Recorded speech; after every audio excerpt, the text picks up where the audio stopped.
అయితే మీరు ఇప్పుడు వాణిశ్రీ గారి గురించి మాట్లాడుకుంటున్నాం. వాణిశ్రీ గారికి నెక్స్ట్ జనరేషన్‌లో ఆమెను రీప్లేస్ చేసే ఆర్టిస్ట్ అంటే కాస్త అగ్రెసివ్ క్యారెక్టర్లు గానీ, నెగెటివ్ క్యారెక్టర్లు గానీ ఇట్లాంటివి చేసే ఆర్టిస్ట్ అంటే ఎవరు చెప్తారు మీరు? నెక్స్ట్ బెస్ట్ రమ్యకృష్ణ చెప్పుకోవచ్చండి. రమ్యకృష్ణ గారా? నిజమే. రమ్యకృష్ణ గారు చెప్పుకోవచ్చు.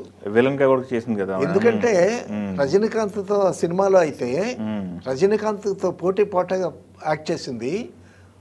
చాలా మంది భయపెట్టారు, ఫ్యాన్స్ అందరూ నిన్ను తరిమేస్తారు మెడ్రాసు అది ఇదని. రమ్యకృష్ణ గారినే నీలంబరి క్యారెక్టర్ వేసింది కదా, రజనీకాంత్ పోటాపోటీగా యాక్ట్ చేసింది. అవును. సో మంచి చాలా అద్భుతంగా యాక్ట్ చేసింది. రజనీకాంత్తో పోటాపోటీగా యాక్ట్ చేసింది. అప్పుడు భయపెట్టారు. రమ్యకృష్ణ గారితో వర్కింగ్ ఎక్స్పీరియన్స్ కృష్ణలీల సినిమా చేసాం ఆమెతో, తెలుగులో first cinema okay okay Krishna Leela cinema. So ఆవిడ కృష్ణలీలలో యాక్ట్ చేయడానికి నాది చిన్న పాత్ర ఉంది అందులో. అవునా? రవిరాజా పినిశెట్టి గారు డైరెక్టర్, నేను కో డైరెక్టర్ని. సో కళ్యాణ్ చక్రవర్తి గారు హీరో కన్ఫర్మ్ అయిపోయారు. ఆల్రెడీ అప్పటికి రవిరాజా పినిశెట్టి గారు ముత్యమంత ముగ్గు ఆ సినిమాలన్నీ 2-3 సినిమాలు సీతతో చేశారు. సీత మంచి ఆర్టిస్టు, ఆవిడ వాళ్ళ పర్ఫార్మెన్స్ బాగుంటుంది అనే ఉద్దేశం అది. Also that is true. సరే కార్ ఇచ్చి బొటానికల్ గార్డెన్స్ మెడ్రాస్లో గార్డెన్ వుడ్లాండ్స్కి ఎదురుగా బొటానికల్ గార్డెన్స్ ఉన్నాయి. అక్కడ మంచి చెట్లు, ఈ ఫ్లవర్ గార్డెన్స్ అవన్నీ ఉన్నాయి. జనరల్గా చాలా షూటింగ్లు జరుగుతూ ఉంటాయి అక్కడ. అక్కడికి వెళ్ళి సీతను ఎక్కించుకురాని నన్ను పంపించారు. సరే నేను కార్ వేసుకొని ఆ బొటానికల్ గార్డెన్కి వెళ్ళా. గార్డెన్కి వెళ్ళి చుట్టూ వెతికితే సీత దొరకలే. సీత లేదు అని ఇక వచ్చేద్దాం అనుకునే టైంలో ఈ రమ్యకృష్ణ కనిపించింది అక్కడ. ఒక షూటింగ్ జరుగుతూ ఉంది, చాలా మోడర్న్ డ్రెస్లో ఉంది, హెయిర్ స్టైల్ కూడా చాలా మోడర్న్గా ఉంది, మంచి గాగుల్స్ పెట్టింది. అమ్మాయి భలే ఉంది అనుకున్నాను చూడంగానే. చూసిన తర్వాత అక్కడ ప్రొడక్షన్ మేనేజర్ ఉంటే అడిగా, ఎవరంటే ఇప్పుడే వస్తుందండి కొత్తగా అది. అప్పటికి తమిళ్లో యాక్ట్ చేస్తుంది, తెలుగులో రాలే ఇంకా. అయ్యేసరికి అప్పుడు నేను ఆ ప్రొడక్షన్ మేనేజర్తో చెప్పి ఆ ప్రొడక్షన్ మేనేజర్తో మాట్లాడిస్తే రవిరాజ పినిశెట్టి గారు ఒక సినిమా చేస్తున్నారండి, Kalyan Chakravarthy hero, we're searching for a heroine. So అందుకోసమని ఒకసారి చూస్తారు మిమ్మల్ని, వస్తారా మీరు ఆఫీస్కి అని అంటే వైనాట్ అంది.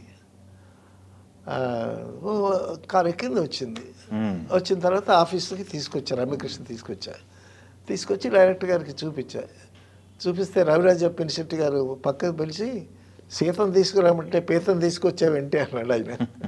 రవిరాజ పినిశెట్టి గారు, సార్ సీత కనిపించలేదండి నాకు, మరి షూటింగ్ ప్యాకప్ అయిపోయిందో లేకపోతే ఏమన్నా లొకేషన్ షిఫ్ట్ అయిందో నాకు తెలీదు, ఈ అమ్మాయి కనిపించింది, మనం వెతుకుతున్నాం కదా ఈ అమ్మాయిని, షూటింగ్లో పెట్టే కాదు కదా, 3-4 చూసిన తర్వాత మీరు సెలెక్ట్ చేస్తే వాళ్ళే కదా హీరోయిన్ అని అంటే సరే మాట్లాడాడు ఆయన.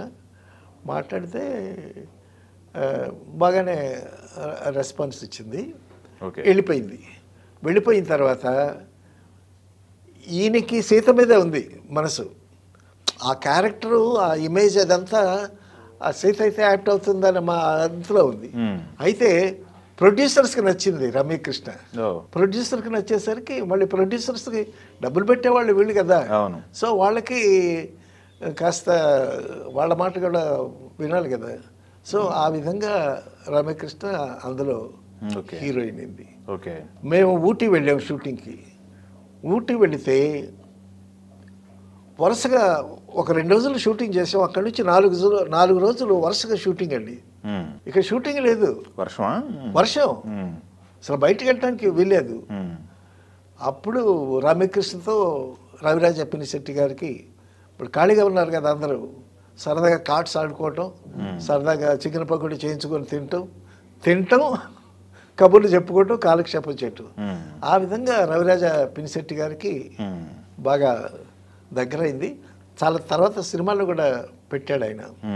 రాజేంద్ర ప్రసాద్ గారి సినిమాలో హీరోయిన్ అప్పుడు. రవిరాజ పినిశెట్టి గారికి రమ్యకృష్ణ మీద గాసిప్ కూడా వచ్చింది అప్పట్లో. అది నిజమా కాదా అనేది వాళ్ళిద్దరికి తెలుసు. ఓకే, మీరు పనిచేసింది ఆ సినిమా వరకే, తెలుగులో ఇంట్రడ్యూస్ అయిన సినిమా అది. తెలుగులో ఇంట్రడ్యూస్ అయిన సినిమా. నేను ఎక్కడైనా కనిపిస్తే రమ్యకృష్ణ కూర్చోబెట్టి కబుర్లు చెప్పి, చాలా సోషల్ బిహేవియర్ అమ్మాయి. సరదాగా మొగాళ్ళని కూడా చుట్టకుండా చక్కగా చేతులు పట్టుకొని ఇలాకొచ్చి కూర్చోబెట్టి కాఫీ గిఫీ అది ఇచ్చి అంటే రమ్యకృష్ణ గారి టైంలో వచ్చిన హీరోయిన్లు ఉన్నారు కదా, సౌందర్య గారు అని లేకపోతే ఆమని గారు కానీ లేకపోతే ఇట్లా వీళ్ళంతా ఉన్నారు కదా. తర్వాత నేను కొద్ది గ్యాప్ తీసుకున్నా. నేను కొద్దిగా గ్యాప్ తీసుకుని ఓకే తర్వాత మళ్ళా కోదండరామిరెడ్డి గారి దగ్గరికి రావటం అదంతా జరిగింది. ఓకే. ఒక షార్ట్ ఫిల్మ్స్ అవి తీసి ఒక ఎవరు బాధ్యులని విజయవాడ నుంచి ఒక టికెట్ కలెక్టర్ ప్రొడ్యూసరు ఒక ఫిల్మ్ తయారు చేసి చిల్డ్రన్స్ ఫిల్మ్ మీద తీసి అప్పుడు ఢిల్లీలో ప్రెసిడెంట్కి ప్రొజెక్షన్ వేసాం. అది చాలా మంచి పేరు వచ్చింది ఆ సినిమా. అదొకటి నేను డైరెక్ట్ చేసినటువంటి సినిమా. కోదండరెడ్డి గారు చేసిన సినిమాలు కూడా నెక్స్ట్ జనరేషన్ హీరోయిన్స్ అందరూ ఉన్నారు కదా అప్పట్లో. విజయశాంతి గారు కానీ వీళ్ళంతా. విజయశాంతి తర్వాత రమ్యకృష్ణ అసలు అద్భుతమైనటువంటి బాహుబలిలో అద్భుతమైన క్యారెక్టర్ చేసింది కదా. అవును, అద్భుతమైన క్యారెక్టర్ చేసింది, ఆర్టిస్ట్ అని నిరూపించుకుంది. తర్వాత మీరు విన్నారో లేదో, రమ్యకృష్ణ కాలు పెడితే ఫ్లాప్ ఐరన్ లెగ్ అన్నారు. కృష్ణలీల అనే సినిమా ఫ్లాప్ అయింది. తర్వాత సినిమాలు కూడా ఫ్లాప్ అయ్యాయి. సో ఐరన్ లెగ్ అని అన్నారు పాపం.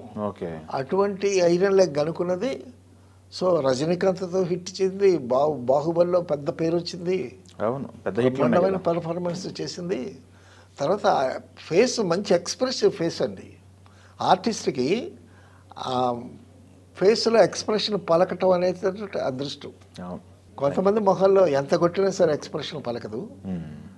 So that way she become very good artist.